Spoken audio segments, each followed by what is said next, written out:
어제에 이어서 시편 7편을 계속해서 함께 나누기를 원하는데요.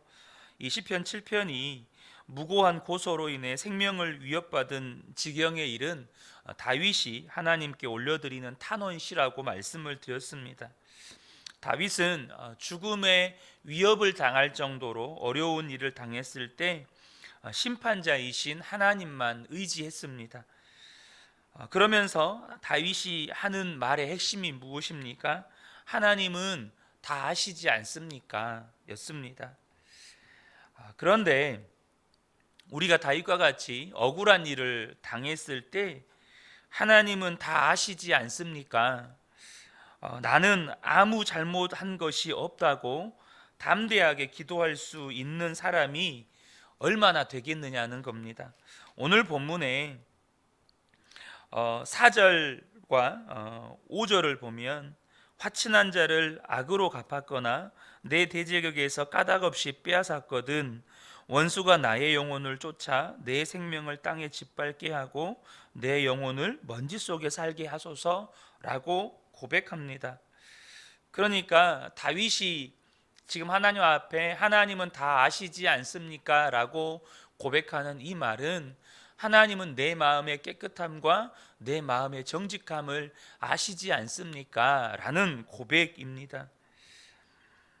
대부분의 성도들은 하나님이 심판하신다는 것과 하나님이 나의 생각과 나의 마음까지도 다 알고 계신다는 것이 마음의 무거운 짐이 될 것입니다. 하나님이 다 아신대. 하나님이 내 마음의 생각까지도 다 아시고 그것마저도 심판하신대 라는 이것이 아마도 무거운 짐이 될 것입니다. 그런데 다윗이 9절과 10절에 하나님에 대해서 무엇을 고백합니까? 악인의 악을 끊고 의인을 세우소서. 의로우신 하나님이 사람의 마음과 양심을 감찰하시나이다. 나의 방패는 마음이 정직한 자를 구원하시는 하나님께 있도다. 하나님은 사람의 마음과 양심을 감찰하시는 하나님이요 마음이 정직한 자를 구원하시는 하나님이라고 고백합니다. 여러분, 그런 하나님 앞에 우리의 마음과 양심을 감찰하시고 마음이 정직한 자를 구원하시는 하나님 앞에 정말로 내 마음과 생각조차도 아무런 문제가 없다고 말할 수 있는 그리스도인이 얼마나 되겠냐는 겁니다. 정말 많은 그리스도인들이 말이나 행동으로 죄 짓지 않고 사는 것조차 어려워합니다. 하물며 마음으로 죄 짓지 않는 것에 대해서는 생각조차도 못하는 경우가 많습니다. 마음으로 악한 생각도 하고 시기하고 질투하고 미워하고 온갖 짜증과 분노를 품고 온갖 허탄한 생각과 음란한 생각과 은밀한 죄를 짓는 것, 이것에 대해서 어떻게 해야 될지 생각도 못하는 성도들도 많다는 겁니다. 그러면서 우리는 예배당에서 보이는 모습은 아무렇지도 않게 예배하지요. 마음과 생각으로는 온갖 죄악을 저지르고 예배당에서는 아무렇지 않게 우리는 예배합니다. 오늘날 그리스도인들의 신앙의 심각성, 오늘날 뿐이겠습니까? 영적으로 암적인 존재는 이와 같은 신앙의 이중성에 있다고 볼 수 있습니다. 예수님께서 겉과 속이 다른 이중적인 자들을 향하여서 무엇이라고 말씀하셨습니까? 마태복음 23장 27절에 화 있을진저 외식하는 서기관들과 바리새인들이여 회칠한 무덤 같으니 겉으로는 아름답게 보이나 그 안에는 죽은 사람의 뼈와 모든 더러운 것이 가득하도다.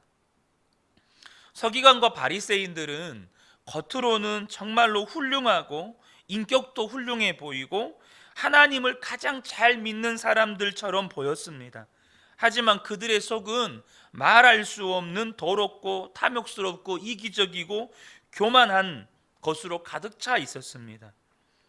여러분, 이러한 사람들이 하나님이 가장 싫어하고 미워하고 역겨워하는 사람의 유형입니다.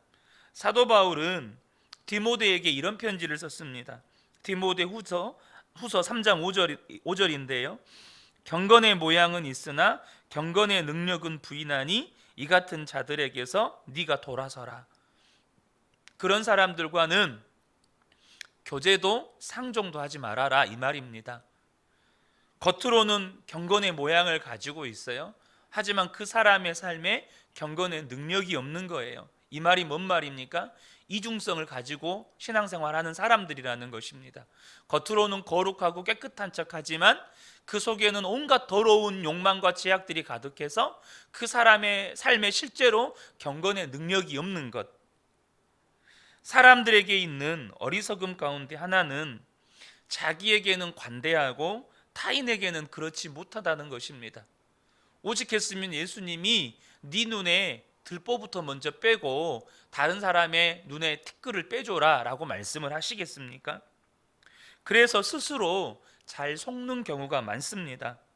자신이 믿음이 좋다고 생각한다는 것입니다. 자신은 믿음이 괜찮다고 생각한다는 것입니다. 여러분, 다윗이요, 충신인 우리아를 죽이고 밧세바를 취하는 엄청난 죄를 지었습니다.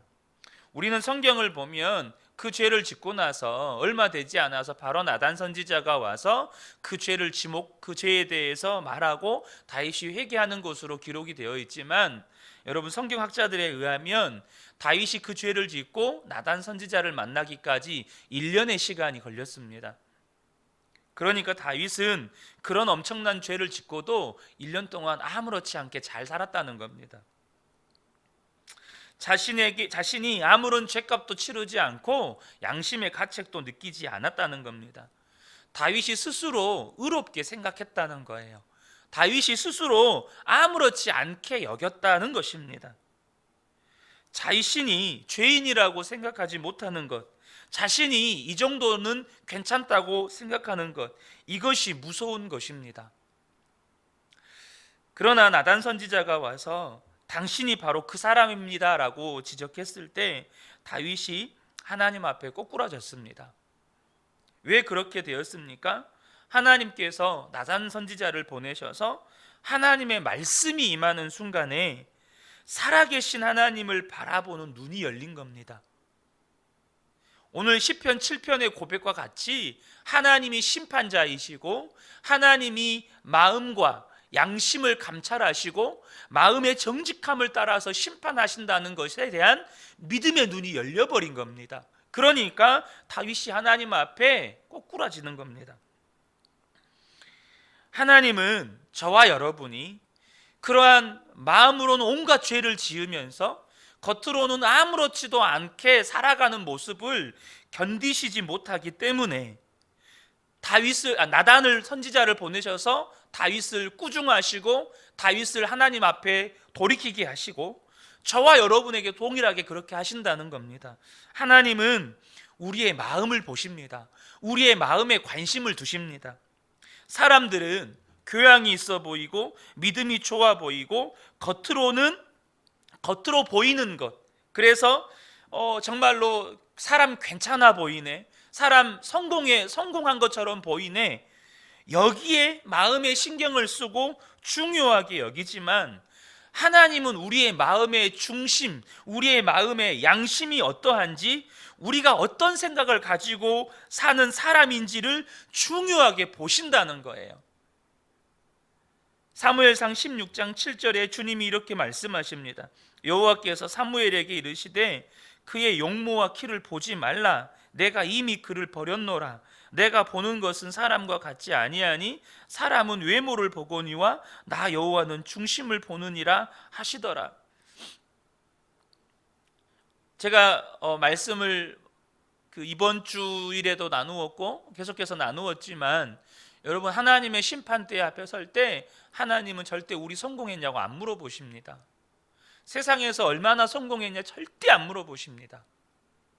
주님 우리 마음의 중심을 보시고 그 마음의 중심에 뭐가 있었는가를 들추어내셔서 심판하실 것입니다. 사랑하는 성도 여러분, 우리의 신앙의 목표를 겉보기에 잘 살고 성공해 보는 것에 두시면 안 됩니다. 우리는 마음이 정직하고 깨끗해지는데 우리의 신앙의 목표를 두셔야 합니다. 우리의 마음이 하나님 앞에서 정직하고 깨끗하다면 심판하시는 하나님 앞에 두려울 것이 없는 겁니다. 억울할 것도 없는 겁니다. 지나고 나면 하나님이 다 심판해 주실 것이고 하나님이 다 갚아 주실 것이기 때문에 우리는 설사 억울한 일을 당할지라도 우리가 할 것은 찬양밖에 없는 겁니다. 17절에 내가 여호와께 그의 의를 따라 감사하며 지존하신 여호와의 이름을 찬양하리로다. 다윗은 그러한 억울한 일을 당했을 때도 여전히 하나님 앞에 감사하며 찬양하고 있습니다. 사랑하는 성도 여러분, 우리가 하나님 앞에 설 때 조금이라도 우리의 마음에 걸리는 것이 있으면 이건 큰일입니다. 우리가 이것을 반드시 알아야 합니다. 마음을 감추고 사는 것이 두려운 일이라는 겁니다. 왜냐하면 하나님 앞에서는 결국에 다 드러날 것이기 때문이죠. 우리가 예수님을 영접하는 순간 예수님이 우리 안에 들어와 계십니다. 여러분, 예수님이 우리 안에 계시는데 이미 하나님이 다 아시잖아요. 이미 우리 안에 들어와 계셔서 다 알고 계시잖아요. 그러면 사람한테 감춘다고 그게 감추어지겠습니까? 다윗은 나단 선지자가 당신이 그 사람입니다 라고 말했을 때 얼마나 두려웠겠습니까? 하나님 앞에서 자기 속에 감추고 있었던 그 간음죄와 살인죄가 드러난 겁니다. 사람들에게는 감추고 있었던 이 죄가 하나님 앞에서 드러나 버린 거예요. 여러분, 성도의 삶의 진정한 축복 가운데 하나는 감추고 억누른 데 있지 않고 드러내고 나타내는 데 있습니다. 여러분, 진정으로 예수님을 믿는다면, 그래서 정말로 예수님이 내 안에 계신다면 여러분 마음을 드러내고 또 드러냅니다. 드러낼수록 더 좋습니다. 왜요? 내 안에 사시는 분이 예수님이기 때문이에요. 내 마음에는 나는 죽고 오직 예수님밖에 안 계세요. 그러니까 나는 죽고 예수님만 계시니까 내가 드러나면, 내 속을 드러내면 드러낼수록 뭐가 나오는 겁니까? 예수님이 나오는 겁니다. 나는 죽었으니까, 나는 없으니까, 내 안에 예수님만 계시니까 여러분 내 속을 드러내면 드러낼수록 예수님만 나오는 겁니다. 그러나 우리의 문제가 뭡니까? 내 안에 예수님이 계시다는 거 알고 생각은 하지만 실제로 그분을 바라보는 눈이 열리지 않았다는 겁니다.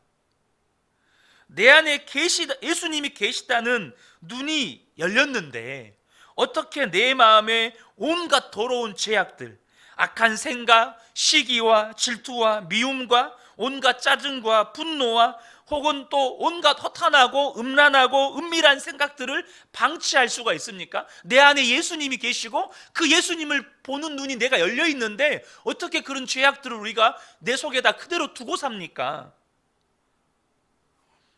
어느 교회에 은퇴하신 목사님이 목회하실 때 그 교회의 봉사자들에게는 반드시 1년에 한 번 어사신방을 하셨다고 합니다. 여러분, 암행어사 출두요 이거 아시죠? 어사신방을 하셨다 그래요.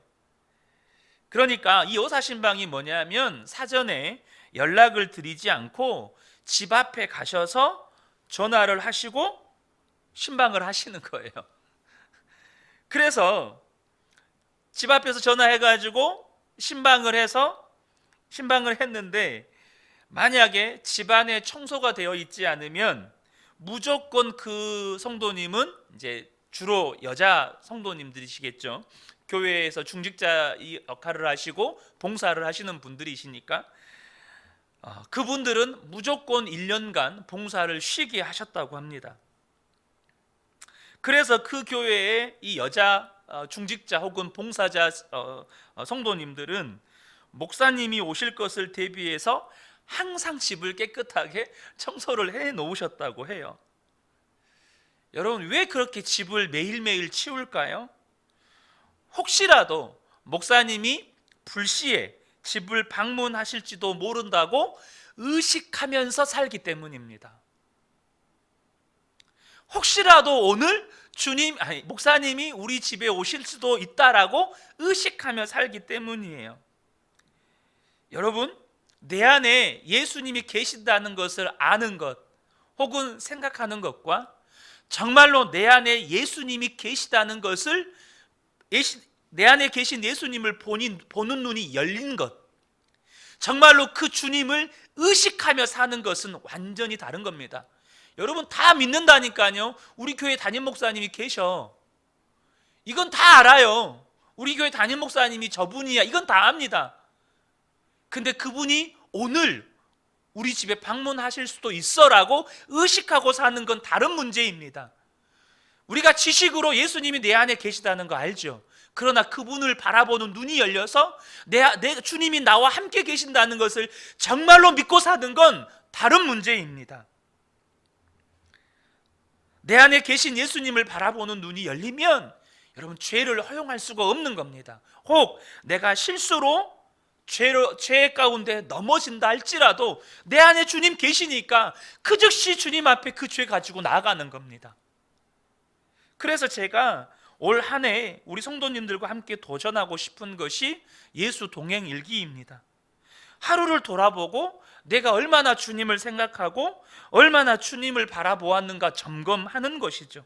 우리 스스로 계속해서 주님 바라보자는 겁니다. 우리가 예수님을 바라보는 눈이 열리면 마음조차 양심조차 깨끗하고 정직한 삶을 살아가게 되는 것입니다.